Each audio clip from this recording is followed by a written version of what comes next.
Hello everyone. सो आज भी हम पेपर 1 के मिक्स क्वेश्चंस करने वाले हैं जिसमें teaching aptitude, research, mathematical reasoning, communication, इन सब से क्वेश्चंस रहने वाले हैं। ठीक है।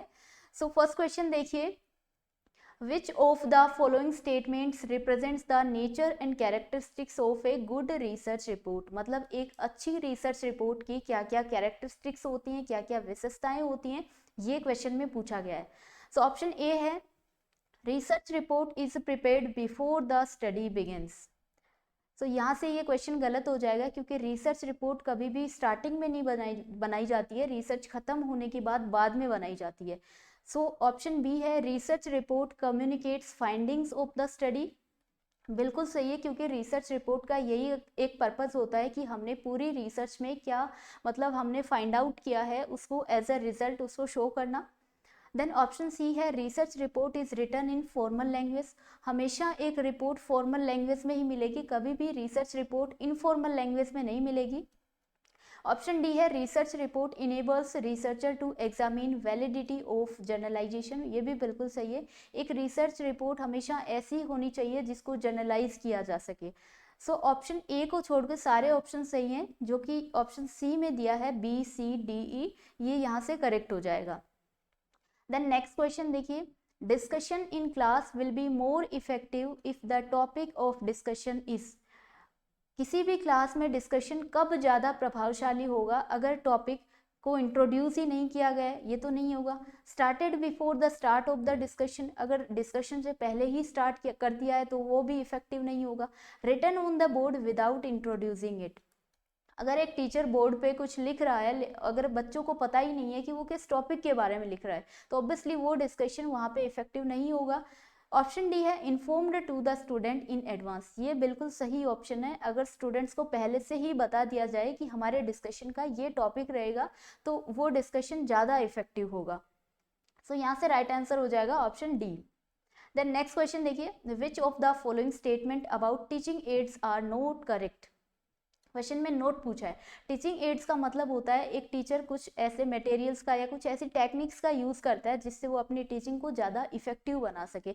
हो सकता है वो कुछ ऑडियो डिवाइसेस का यूज़ कर ले, कुछ वीडियो डिवाइसेस का यूज़ कर ले, या पीपीटी के थ्रू पढ़ाए, डिजिटल बोर्ड से पढ़ाए, कलरफुल पीपीटी हो, डायग्राम्स के थ्रू पढ़ाए, तो क्या होगा, उसकी जो टीचिंग होगी वो ज़्यादा इफेक्टिव होगी। तो क्वेश्चन में नोट पूछा है। फर्स्ट ऑप्शन है, they help in retaining concepts for longer duration. अगर इतने इफेक्टिव तरीके से एक टीचर पढ़ाएगा तो ज़्यादा लंबे टाइम के लिए बच्चों को कॉन्सेप्ट्स याद रहेंगे, ये सही है। They help students learn better, वो अच्छी तरीके से समझ पाएंगे। They make teaching learning process interesting, इस तरीके से अगर कोई टीचर पढ़ाएगा तो वो इंटरेस्टिंग भी होगा। But they enhance rote learning, ये गलत हो जाएगा, रोट लर्निंग को बढ़ावा नहीं मिलेगा। रोट लर्निंग का मतलब है रटना, तो रटेंगे क्यों बच्चे, ये गलत हो जाएगा। सो यहाँ से राइट आंसर है option fourth. Then next question देखिए, consider the following statements about Swayam. Swayam के बारे में पूछा है। फर्स्ट ऑप्शन है, Swayam is designed to achieve the three cardinal principle of education policy, access, equity and quality. ये बिल्कुल सही है, स्वयं के तीन प्रिंसिपल हैं। सबसे पहला एक्सेस, सबको एक्सेस मिले, इक्विटी हो और क्वालिटी कंटेंट प्रोवाइड किया जा सके। सो ये बिल्कुल सही है। सेकंड है, इट प्रमोट्स ई लर्निंग, ये भी बिल्कुल सही है। थर्ड है, it provides opportunity for a life long learning, ये भी बिल्कुल सही है। सो राइट आंसर हो जाएगा A B C D, all of these. Next question mathematics का, two numbers are in the ratio 3:7। If 8 is added to both of the number, अगर दोनों नंबर में +8 किया जाए तो इनका रेशियो बन जाता है 5:9। अकॉर्डिंग टू क्वेश्चन यहाँ पे +8 किया गया है, लेकिन अगर मैं यहाँ पे देखूँ 3 से ये नंबर 5 हो रहा है, यहाँ कितना हो रहा है, +2 हो रहा है, और यहाँ 7 से +9 हो रहा है, मतलब +2 हो रहा है। लेकिन क्वेश्चन में बोला गया है इसमें 8 ऐड हो रहा है, मतलब यहाँ पे हमें 2 की वैल्यू क्वेश्चन में 8 दी गई है, तो 1 की वैल्यू यहाँ से कितनी आ जाएगी, 4। तो ओरिजिनल नंबर निकाल लेंगे, 1 की वैल्यू 4 है तो 4 × 3 ये कितना हो जाएगा, 12, और इसको 4 से मल्टीप्लाई करेंगे तो ये हो जाएगा 28। राइट आंसर हो जाएगा 12 and 28, option A. Then next question, the ages of Lokendra and Dharmendra are in the ratio of 6:5। ये लोकेंद्र की एज है, ये धर्मेंद्र की एज है 6:5 and the sum of their age is 44 year. इन दोनों की एज का सम दिया गया है क्वेश्चन में 44 ईयर। बट मैं यहाँ से देखूँ 6 + 5 तो 11 ही होता है, मतलब 11 की वैल्यू हमें 44 दी गई है क्वेश्चन में, तो एक की वैल्यू यहाँ से क्या आ जाएगी 4। आगे क्वेश्चन बोल रहा है what will be the ratio of their age after 4 year. यहाँ से हमने एक की वैल्यू निकाल ली 4, मतलब इनकी ओरिजिनल एज निकाल सकते हैं, दोनों को 4 से मल्टीप्लाई कर देंगे, इसकी आ जाएगी 24, इसकी आ जाएगी 20। अब 4 साल बाद इनकी एज क्या होगी, तो +4 कर देंगे तो ये आ जाएगा 28 और ये आ जाएगा 24। इसका रेशियो है तो इसको 4 से डिवाइड कर देंगे, 7:6। ऑप्शन नंबर सी।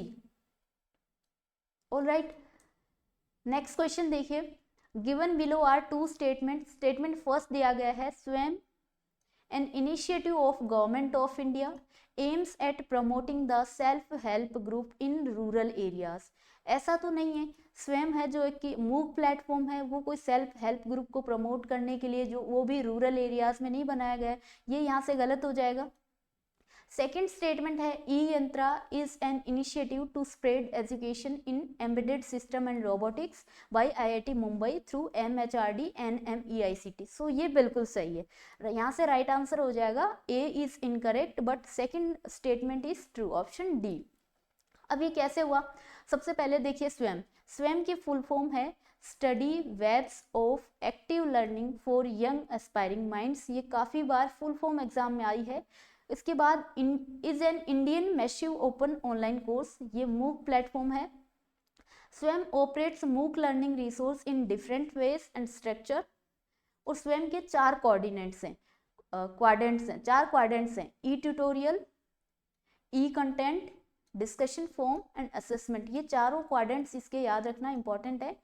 उसके बाद ये e Yantra is a robotic outreach project, बिल्कुल सही है। ये किसका इनिशिएटिव है, ये department of computer science DST plus ये IIT मुंबई का प्रोजेक्ट है, ठीक है। उसके बाद government of India under the national mission on education through ICT, ये है NMEICT की full form.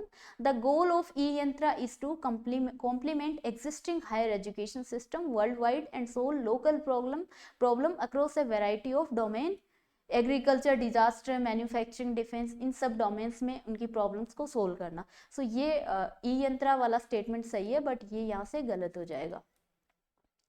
Then next question ICT का, identify the correct order of the following computer memories on the basis of increasing memory access time. मतलब access time increasing में chronology वो बतानी है हमें, फ्रॉम लो टू हाई। सबसे पहले register, secondary memory, main memory, cache memory. So access time सबसे कम किसका होता है, इन चारों मेमोरीज में से एक्सेस टाइम सबसे कम होता है रजिस्टर का। उसके बाद होता है, उसके बाद नीचे जाते हैं तो एक्सेस टाइम बढ़ता जाता है, क्योंकि स्पीड जो होती है, स्पीड सबसे ज़्यादा रजिस्टर्स की होती है। तो स्पीड तो ऊपर जाने पे इंक्रीज होगी, लेकिन जो एक्सेस टाइम है वो नीचे जाने पे इंक्रीज होगा। सो यहाँ से राइट ऑर्डर क्या हो जाएगा, सबसे लो एक्सेस टाइम होगा रजिस्टर का, ऑप्शन ए। देन होगा कैश मेमोरी का, D। उसके बाद main memory and secondary memory, तो ADBC जो कि ऑप्शन नंबर B दिया गया है, ठीक है। ये ऑर्डर होता है, सबसे पहले CPU रजिस्टर, फिर कैश मेमोरी, फिर मेन मेमोरी, फिर magnetic disk, optical disk, magnetic tapes, ठीक है। देन नेक्स्ट क्वेश्चन देखिए कम्युनिकेशन से, ये कुछ टाइप ऑफ कम्युनिकेशन है और यहाँ पे इसकी कैरेक्टरिस्टिक्स फीचर्स दिए गए हैं। सबसे पहले network communication, mass communication, public communication and small group communication. इसको देखिए फॉर्मल एंड प्लान्ड, ये होती है पब्लिक कम्युनिकेशन। पब्लिक कम्युनिकेशन हमेशा एक फॉर्मल नेचर में होती है, ये पहले से प्री प्लान्ड होती है। मतलब इसमें मोटिव ही ये होता है कि किसी एक पर्टिकुलर टॉपिक के बारे में ऑडियंस के साथ डिस्कशन करना। इसमें जो ऑडियंस होती है वो नॉन होती है और comparative to mass communication group भी छोटा होता है। देन C हो जाएगा, एक के साथ मैच, इस ऑप्शन में दिया है। और मास कम्युनिकेशन की बात करें तो इसमें ऑडियंस एनोनिमस यानी अनजान होती है और एक लार्ज ऑडियंस होती है मास कम्युनिकेशन में। सो B हो जाएगा, फोर्थ के साथ मैच। पब्लिक कम्युनिकेशन हो गया, उसके बाद नेटवर्क कम्युनिकेशन। नेटवर्क कम्युनिकेशन का मतलब है इंटरडिपेंडेंट रिलेशनशिप। ए हो जाएगा 3 के साथ मैच, और डी स्मॉल ग्रुप कम्युनिकेशन मतलब create identity and unique dynamics. D 2 के साथ मैच हो जाएगा, सो ऑप्शन बी यहाँ से राइट हो जाएगा। ठीक है, नेक्स्ट क्वेश्चन देखिए, the sequence of the stages of the communication process. एक कम्युनिकेशन प्रोसेस की जो स्टेज होती है उसकी सीक्वेंस पूछी गई है। Level of acceptance, transmission of cognitive data, message reception, understanding and reaction. तो सबसे पहले देखिए, सबसे पहले क्या आएगा, एक इंसान अपने थॉट्स को दूसरे इंसान तक क्या करेगा, ट्रांसमिट करेगा। तो सबसे पहले होगा ट्रांसमिशन, सबसे पहले आएगा बी। ट्रांसमिट कर दिया, उसके बाद क्या होगा, रिसीवर तक मैसेज जाएगा, तो वो क्या करेगा, उसको रिसीव करेगा, मतलब मैसेज का रिसेप्शन होगा। उसके बाद आएगा सी, मैसेज को रिसीव कर लिया तो अब रिसीवर क्या करेगा, उसको अंडरस्टैंड करने की कोशिश करेगा। उसके बाद आएगा डी, अंडरस्टैंड कर लिया तो अब आएगा उसका लेवल ऑफ एक्सेप्टेंस, मतलब वो अपनी रिटेंशन देखेगा कि उसको क्या क्या रिटेन करना है उस मैसेज में से, उसके काम का क्या क्या है, तो उसका लेवल ऑफ एक्सेप्टेंस आएगा। उसके बाद लास्ट में आएगा रिएक्शन, क्योंकि लास्ट में फीडबैक देना होता है, तो यहाँ पे रिसीवर देगा फीडबैक या उसका रिएक्शन देखा जाएगा। सो ऑर्डर हो जाएगा बी सी डी ए ई, वो किस में है, ऑप्शन नंबर डी में। सो ये यहाँ से राइट आंसर हो जाएगा। ठीक है, सो गाइज आज इतने ही क्वेश्चन करेंगे। Thank you everyone.